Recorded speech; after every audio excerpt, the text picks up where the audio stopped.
Mantis blades aren't the only attached sword to your body bits of cyberware in Cyberpunk. Scratchers replace a person's fingernails with metal or carbon fiber glass. They're small compared to other cyber weapons, but still dangerous. Incredible sharpness of the material used make them as deadly as any razor blade if you swing them across the right area.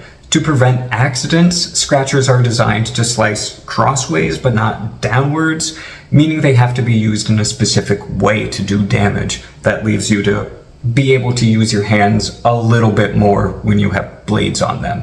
They're also often decorated to make them indistinguishable from normal nails, and they're one of the few cyber weapons that are generally legal and available to the overall public. Vampires are exactly what one might expect from the name. They're implanted fangs. A full set completely replacing all teeth are commonly known as a shark grin special. Vampires are considered decorative and not generally illegal unless they're augmented with poison injectors. I honestly don't find the idea of biting as an attack appealing, because then you'd be eating. That would be cannibalism. Rippers are deadlier versions of scratchers. They're longer 3-inch blades which pop out from the fingertips.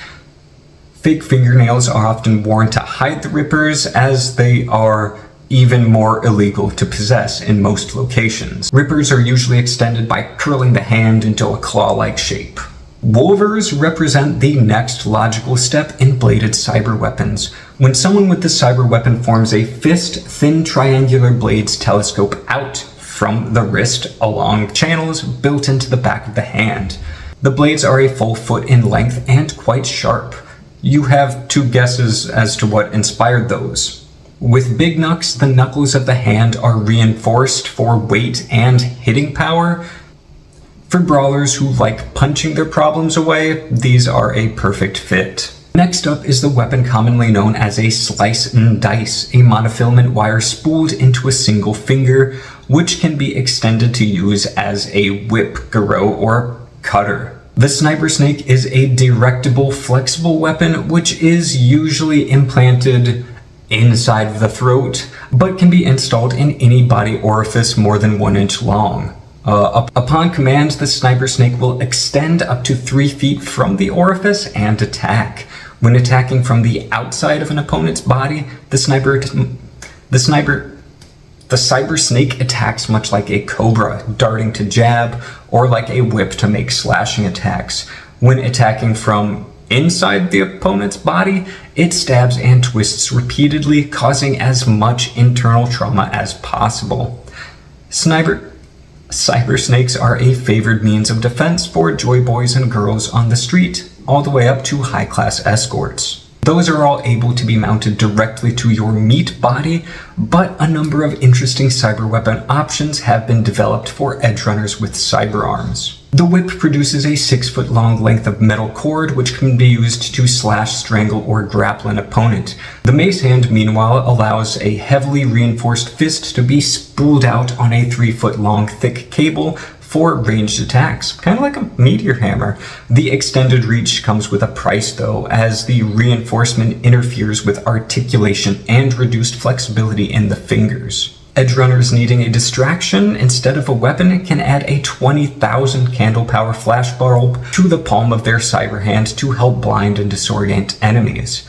The Big Rip implants a blade up to 14 inches in length along your forearm. Simply flex the right muscles and the sharpness pop out.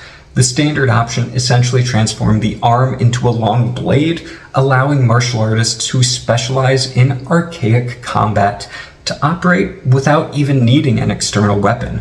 Because of the way they are mounted, Big Rips aren't as effective at parrying other weapons as a normal blade would be, but they allow for brutal slashing attacks when using combat styles which favor punches and elbows. Simply hit the target and then follow up by dragging the forearm along the target's body for maximum damage. Edge runners seeking a subtle cyber weapon often look at the bone spike, a vat-grown 7-inch length of bone reinforced with polymer installed into the forearm.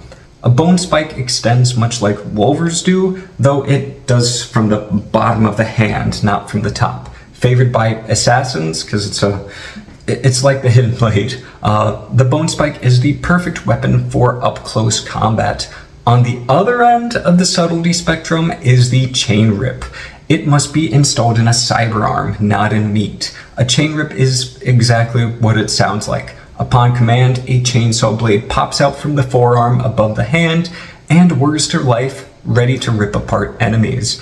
Those are a bunch of the body-implanted cyber weapons that Cyberpunk offers, and they also have guns and electric lightning throwers and quite a few other fun bits.